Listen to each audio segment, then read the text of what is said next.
Bueno, yo me llamo Nicolás Bardio, soy traductor y trabajo como traductor y también como preparador de francés de oposiciones al cuerpo diplomático, y también soy escritor en asturiano y tengo ya 2 novelas publicadas. Y bueno, este es el tercer proyecto en el que me meto.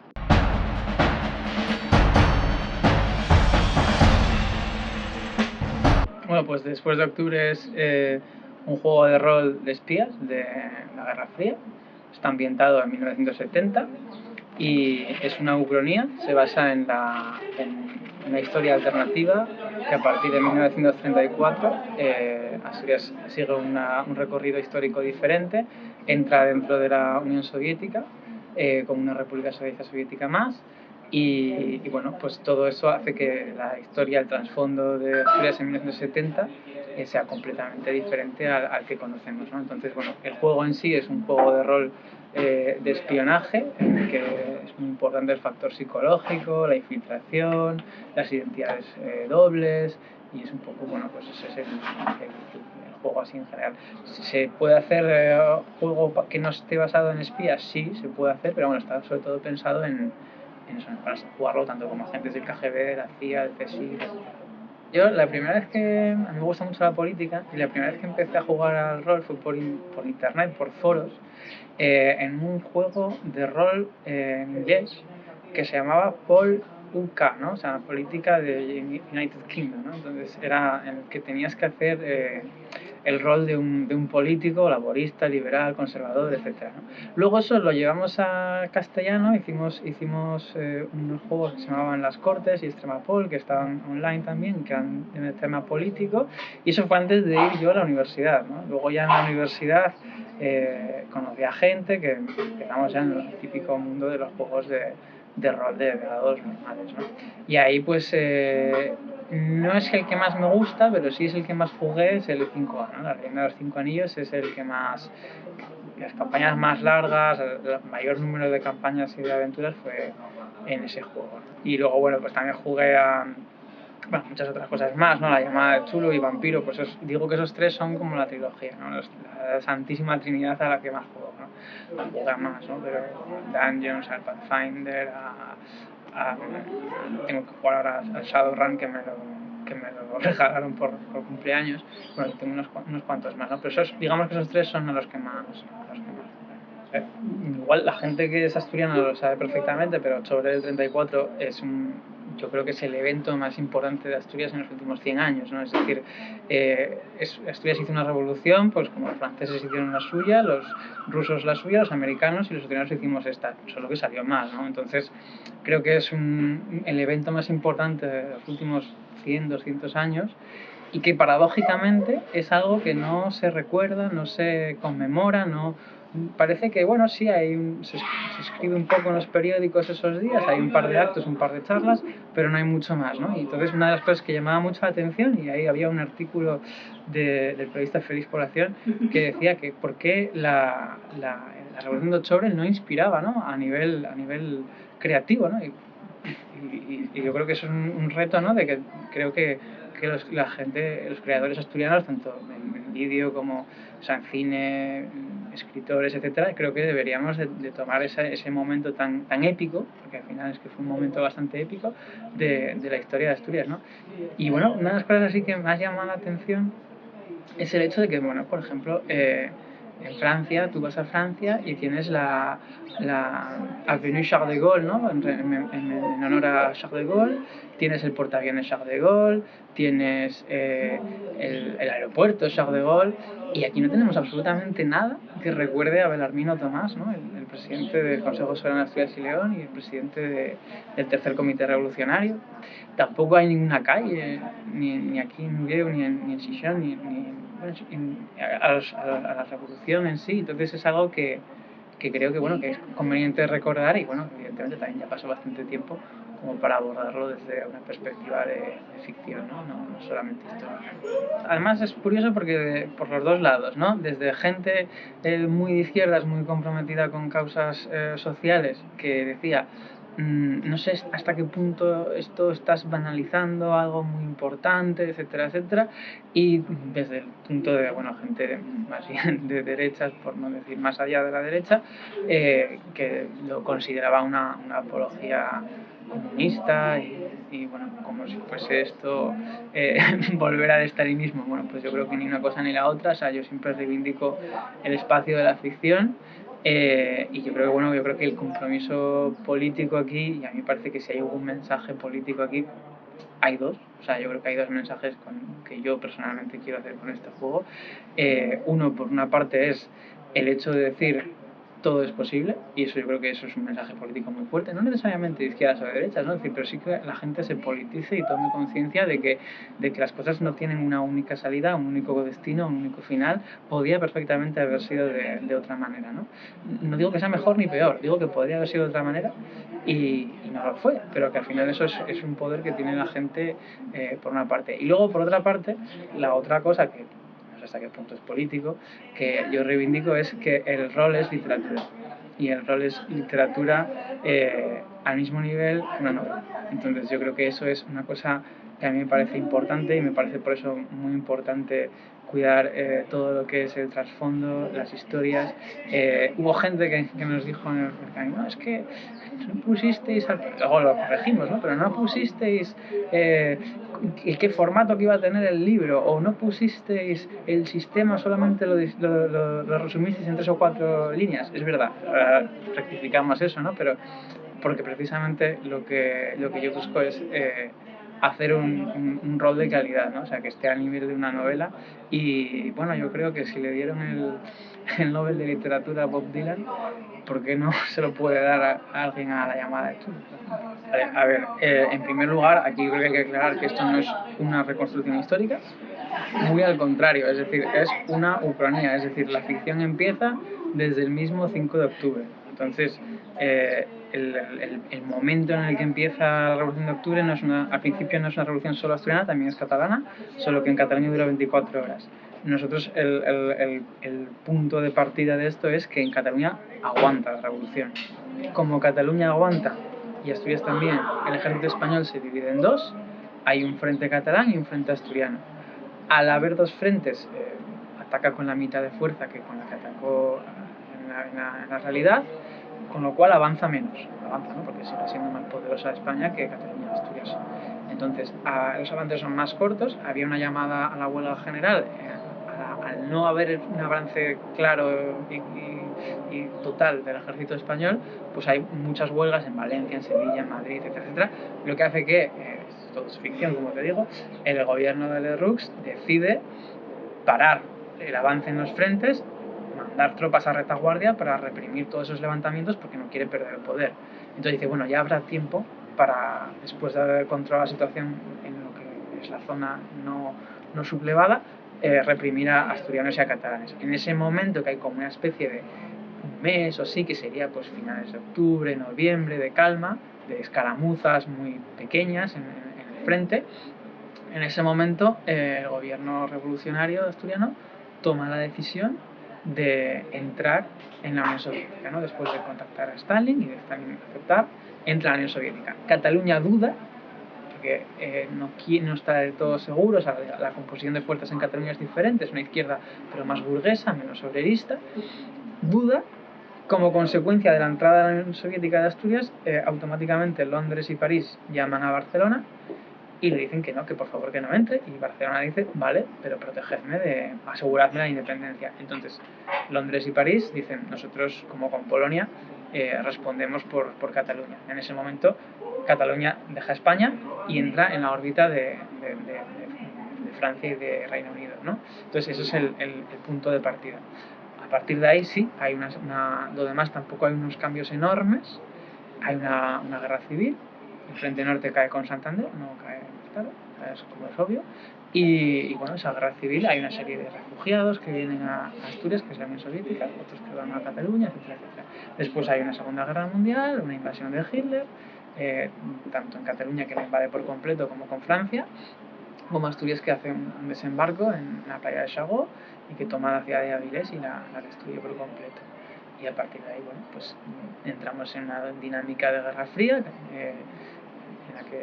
la que Asturias pues se convierte en puerto en el Atlántico de la Unión Soviética y sobre todo una base submarina de primer orden en la que todo el tráfico naval entre Estados Unidos y Europa Occidental se controla desde Xixón y desde Avilés. Lo que más llama la atención a la gente es el hecho de que Mieres sea el Hollywood del Este, ¿no? Es decir, el hecho de que Mieres sea la ciudad a la que jóvenes checos, eslovacos, yugoslavos, estonios, rusos vayan a cumplir su sueño de ser actores, de ser directores de cine, ¿no? O sea, es una de las cosas que yo creo que a la gente más le llama, ¿no? También tiene bastante sentido, ¿no? En el sentido de que si es una república socialista soviética muy occidental, que quiera ser un poco el escaparate, ¿no?, del propagandístico de las virtudes del socialismo. Entonces, yo creo que eso, el hecho de que Avilés haya sido completamente destruido por los nazis y se haya convertido en una ciudad futurista, con arquitectura soviética, yo creo que esas dos cosas son probablemente, yo creo que los grandes cambios así a nivel de ambientación, ¿no?, de lo que es en Asturias. Luego también hay cambios a nivel de España, ¿no? O sea, en España después de octubre no se plantea un gobierno de la República en el exilio, sino que se plantean dos. Se plantea que la Guerra Fría llega también a España y llega un momento en el que hay una escisión dentro de ese gobierno, en un gobierno pro-soviético y otro gobierno pro-OTAN, ¿no? Entonces, el pro-OTAN sigue en México, un gobierno de la República en el exilio, liberal-demócrata, y un gobierno en Llanes que es comunista, presidido por el general presidente Lister, que de la misma manera que la República Española tuvo radio pirenaica, pues hay una radio cantábrica. Hay una radio pirenaica y una radio cantábrica que hace pues propaganda comunista. Entonces también plantear que sí está Franco, y de hecho hay una aventura que tenemos como una expansión del juego que va sobre la transición en España y sobre el asesinato de Franco, y España en esta época es como una clima pre-Vietnam, ¿no? Es decir, hay franquismo, pero hay muchos más guerrilleros, ciertos guerrilleros tienen el apoyo de unos y de otros, entonces bueno, Estados Unidos no está tan con Franco como, bueno, igual me interesa apoyar a la república esta anticomunista pro-OTAN de México, y la Unión Soviética, respetando la neutralidad, por supuesto, porque se supone que hay paz, pues por debajo de la mesa financia un poco a todos estos guerrilleros. Yo lo que estoy viendo es que muchísima gente que está apoyando este Percami son gente que no jugó nunca al rol, ¿no? Que les gusta mucho la ambientación, pero que es como su primer rol. Entonces queremos, por una parte, para favorecer que sea fácil para esta gente, un sistema muy fácil, y por otra parte porque yo personalmente, a mí me gustan más los sistemas narrativos en los que no hay que hacer 8 tiradas por cada vez que haces un disparo, porque eso es una preferencia personal, ¿no? Entonces el sistema se basa en dados de 8 y de 6. Los dados de 6 son para las características y los de 8 son para las habilidades.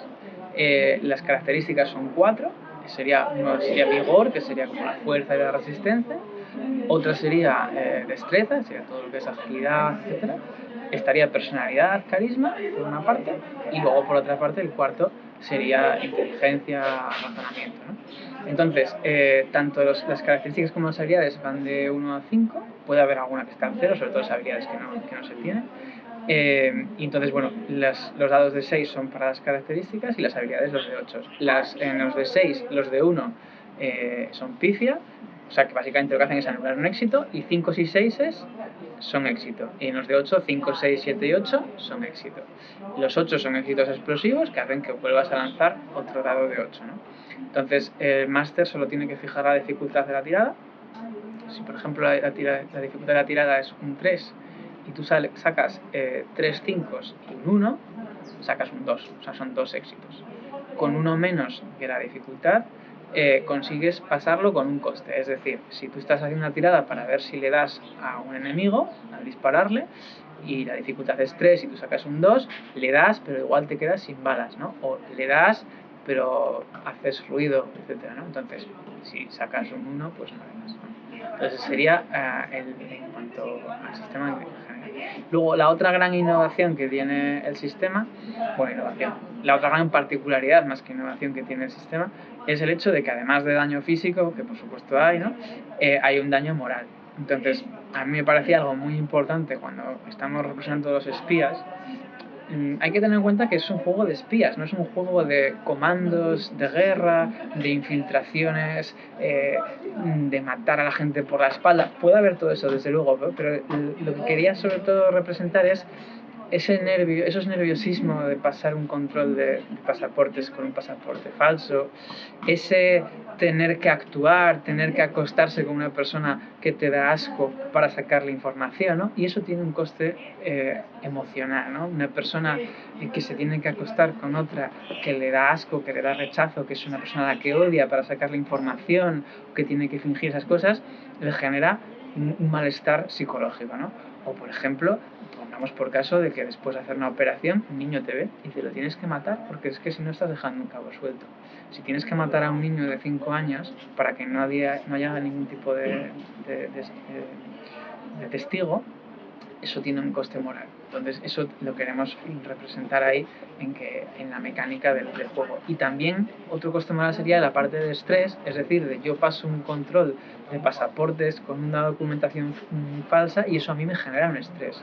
O viene un perro antidroga y yo tengo un explosivo, eso me genera un estrés, ¿no? Entonces se plantean heridas, que nosotros llamamos traumas, y esos traumas, pues cuando se llega a cero, como pasa en algunas dinámicas como la llamada de Tulu con la gordura, o como pasa también en el nuevo L5A con las pérdidas de etiqueta, llega un momento en el que tu personaje se queda sin saber qué hacer, se pone a gritar, etc., ¿no? O sea, entonces queríamos representar cómo el estrés hace que lo hagas todo peor, ¿no? Por ejemplo, de la misma manera que cuando tú eres herido, tiras un dado menos por cada herida que tienes, tú también, cada vez que tienes un trauma o digamos una herida de estrés, por decirlo de alguna manera, tiras un dado menos, ¿no? Cada vez que estás más estresado, cada vez se te nota más, cada vez es más fácil que eso vaya mal, ¿no? Entonces, es una cosa que queríamos hacer, ¿no? Y luego también queremos hacer que los combates no sean épicos, queremos que los combates sean sucios, es decir, que tú entras y que estés en la tensión de que me pueden matar, de que en cualquier momento puede pasar algo,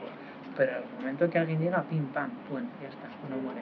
Y no queremos que esto sea una cosa eterna en la que no se agacha y está ahí un tiroteo, o sea, es mucho más psicológico y claro, tiene que haber evidentemente un riesgo de muerte para poder meternos en esa psicología. No es daño, o sea, no me voy a lanzar como un espía a matar a 8. Yo creo que si quieres jugar bien al Después de Octubre, la serie que tienes que ver por lo menos 3 o 4 capítulos es The Americans. The Americans es una serie ambientada a finales de los 70, a principios de los 80, un poquitín más tarde que Después de Octubre, pero es un poco la serie que yo creo que a mí personalmente me inspiró, ¿no? a hacer este juego, ¿no? Es decir, para el que no la conozca, es una familia americana normal que tiene la típica casa como los Simpson, pero que por las noches ellos son agentes del KGB.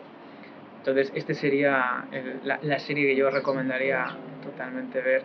Por supuesto, James Bond, todo lo demás, ¿no? Pero es más esto, no es James Bond. James Bond es como muy glamour, No, es más bien una familia normal, gente normal, haciendo cosas de espías. O sea, la idea es que el espía no es un héroe, el espía puede ser tú. A día de hoy, el 24 de octubre, la campaña está funcionando bastante bien, estamos muy cerca ya de llegar a los 10.000. Es verdad que los primeros días el subidón es muy grande, luego hay un periodo más de estancamiento y bueno, no tengo ni idea a qué cantidad vamos a llegar. Yo creo que los 10.000 parece bastante cercano porque estamos a como menos de poco más o así de 300 euros de los 10.000 y bueno, va bastante bien. A nosotros nos sorprendió bastante. Conseguimos los 2.500 que hemos pedido en 4 horas y media y en 3-4 días ya habíamos triplicado, ¿no? Entonces la verdad que está funcionando bastante bien. Eso primero hay que matizar que eso es solo para una aventura, que es la aventura que se llama The Asturians, que está muy basada en The Americans, y es solamente para una aventura que viene para los mecenas que apoyan el Berkami. No va a estar en tiendas luego esto, es decir, esto es una cosa para unos pocos privilegiados que ahora nos apoyen. ¿Qué es este índice de disidencia? La idea aquí me la dio a mí la película y el libro, que seguramente conocéis, de 1964, ¿no? Esa especie de presión social, de la neolengua, digamos, todos saben que el chocolate bajó de 100 gramos a 50, pero tú tienes que decir que subió, ¿no? Es un poco ese mimetizarse con los demás, ¿no? Entonces, lo que planteamos es que si tú haces acciones sospechosas, que si tú haces acciones que hagan que la gente tal, tu índice de sospecha suba. Entonces, ¿qué quiere decir esto? Cuando una persona tiene un índice de sospecha bajo, se supone que es una persona que se cree que es leal al partido, leal a la Unión Soviética, etc. Entonces, yo siempre me gusta poner un mismo ejemplo. Si yo tengo un índice de disidencia bajo y se me cae el café, probablemente venga alguien y me diga, camarada, se le ha caído el café, aquí tiene otro, yo le acompaño a por otro. Si tu índice de disidencia es más alto, disidencia, sospecha, es igual, probablemente alguien diga, ¿has visto? Se le ha caído el café. Yo creo que eso es parte del plan. Y si el índice de disidencia ya es muy muy alto, pues puede ser que simplemente por el hecho de que se te caiga el café, venga alguien y diga, un enemigo del pueblo está atacando la propiedad del Estado. Eso es un poco, exagerándolo, lo que se quiere representar con el índice de disidencia, ¿no? Entonces es muy importante jugar con el tema de los rumores, con el tema de ese tipo de cosas, ¿no? O sea, porque no está tan pensado como para la típica de espías, que es el juego normal, sí está pensado para eso. Eso está pensado más para tener una vida normal, poco a poco ir haciendo cosas, pero bueno, tú tienes tus vecinos, tienes el panadero y esa gente que, bueno, va hablando, va viendo. Entonces es un poco...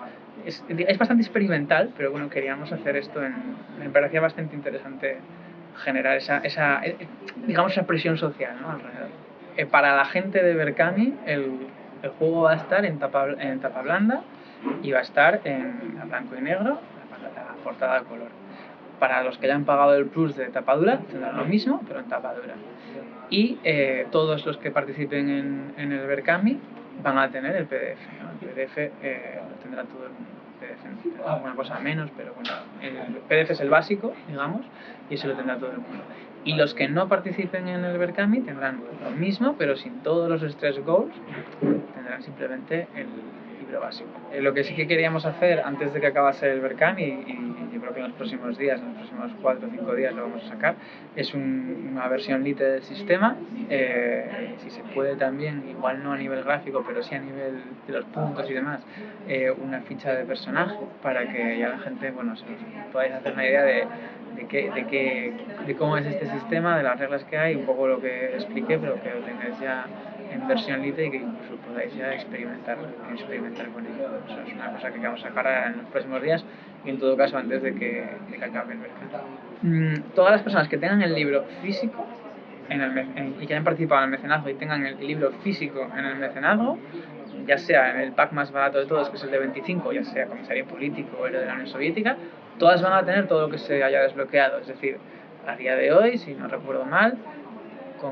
si te llevas el libro básico, te llevas con él 2 pósters de propaganda, otro póster más, o sea, 3 pósters, un mapa todos a color, las 4 aventuras, las reglas para hacer lo que comentábamos antes del índice de disidencia, el trasfondo del desembarco de 1942 por los nazis y todo lo que se desbloquee. Eso solamente para el libro físico en Berkami. Bueno, pues el responsable de todas las ilustraciones es Sean de la Campa, que es un ilustrador asturiano que ya había hecho cosas como, por ejemplo, la ilustración de Drácula en asturiano, o de la traducción también en asturiano de La Celestina. Y bueno, pues él es una persona que yo creo que es de los mejores ilustradores que conozco y que su filosofía es coger cosas muy, muy concretas, que son identificables para cualquier asturiano, por ejemplo, la playa de San Lorenzo o, por ejemplo, la catedral de Oviedo, y meterles cosas soviéticas, ¿no? Por ejemplo, pues una imagen bastante poderosa es ver la catedral de Oviedo, que todos conocemos, con un mitin de Stalin en ella, ¿no? O sea, entonces intenta aunar esas dos cosas, ¿no? Hacer que sea muy reconocible y que al mismo tiempo meterle esa cosa soviética, ¿no? Por ejemplo, recientemente había hecho escudos de los equipos de fútbol asturianos, ¿no? Como podrían haber sido en el Dinamo de Oviedo o el CSKA de Gijón. Todavía no lo sabemos porque todavía no preguntamos a la gente en qué idioma quiere el juego, ¿no? Pero bueno, un poco por viendo los perfiles de cada uno, etcétera, etcétera, creo que hay bastantes más en asturiano que en castellano. Hay mucha gente, como el PDF lo vamos a dar en los dos idiomas, vamos a dar las dos versiones del PDF, hay mucha gente que dice, pues sí, nunca tuve un libro en asturiano, gente de fuera, ¿no? Y alguna gente de fuera lo está pidiendo en asturiano. Y bueno, también hay que tener en cuenta que es el primer juego de rol que se hace en asturiano. Entonces, de hecho, el juego de rol a día de hoy está escrito en asturiano. O sea, yo todavía no hice la traducción. O sea, tengo que traducirlo al castellano, porque todavía no está. A ver, el básico no se va a quedar en el básico, porque toda la gente del Berkami se va a llevar un mogollón de historias que se están desbloqueando todavía, entonces son bastante más. Y tampoco se queda aquí, porque además ya hay un suplemento que se plantea, que es que según el éxito que tenga nos lo plantearemos sacar también o no en librerías, que es el suplemento Madrid atado y bien atado, objetivo matar a Franco, que son tres cosas en una. Por una parte es un trasfondo de España en el que se detalla cómo está España, cómo está el gobierno de la República, los gobiernos de las dos repúblicas exiliadas, en el que se detalla la situación política, económica, etcétera, etcétera. Por otra parte también es una mini campaña ambientada en la transición española, es decir, estamos en los años 70, en la época de Carrillo, Felipe González, Suárez, todos esos actores de la transición. Claro, la idea es una transición pues igual hacia la democracia, igual hacia el socialismo, ¿no? Y dentro de esta mini campaña hay un spin-off que se puede jugar aparte o se puede jugar dentro de ella, que sería la operación de matar a Franco, ¿no? Sería pues como la operación de matar a Carrero Blanco, pero es de matar a Franco, ¿no? Entonces, bueno, eso lo planteamos como un operativo internacional entre las dos repúblicas españolas que se ponen de acuerdo en algo, que es en esto, y que, bueno, pues otros países también tienen algo que decir, puede haber agentes dobles, puede haber gente infiltrada. En todo caso, bueno, la historia viene con sus prediseñados y demás, y eso ya está, esto ya se puede coger como un añadido en Berkami. Si esto funciona, bueno, pues a nosotros nos encantaría sacar muchísimas más cosas. De hecho, yo me puse a poner stretch goals y no paré. O sea, a mí sí que me gustaría hacer más cosas. Me gustaría hacer cosas sobre Barcelona, que la planteamos como Berlín, separada por un muro, por las Ramblas. Entonces queríamos también hacer esas cosas. O sea, a mí idealmente sí me gustaría. Pero bueno, no te puedo garantizar nada porque eso dependerá de la demanda, de la respuesta de la gente. O sea, si se vende mucho, si la gente quiere más. Lo que sí que quiero hacer es que haya un foro en el que la gente pueda compartir ideas de partidas, pueda buscar grupos para jugar, etcétera, etcétera. O sea, eso sí que vamos a hacer, es dar como una especie de cobertura, ¿no?, a la gente que juega, o sea, que tenga un punto de referencia, ¿no?, de la página de internet que vamos a hacer para poder compartir historias, personajes, ideas. Pero yo ideas tengo muchas. Luego lo que habrá que ver es si es fácil llevarlas al papel, ¿no? A mí me encantaría, por ejemplo, hacer un juego de fantasía desde el punto de vista de los orcos, ¿no? Desde el punto de vista de los orcos, de los trolls, de las que siempre se ponen como malos, ¿no? Pues darle un poco la vuelta y hacerlo intentando entenderlos, ¿no? Pero bueno, o sea, eso sería ya más de coña. Y bueno, habría que ver si eso es viable, si a la gente le interesa. Y bueno, alguna que otra idea más sí que tengo por ahí, ¿no? Pero bueno, pues si os gusta el planteamiento, podéis apoyarlo en Berkami, y el hecho de apoyarlo en Berkami implicará que tengáis acceso a contenidos que no vais a tener acceso en tiendas. Y yo espero que os guste, porque vamos, yo prefiero que si no lo veis claro no lo apoyéis. Yo prefiero que la gente que lo compre le vaya a gustar. Entonces yo voy a intentar hacer lo mejor posible para que los que participen queden satisfechos.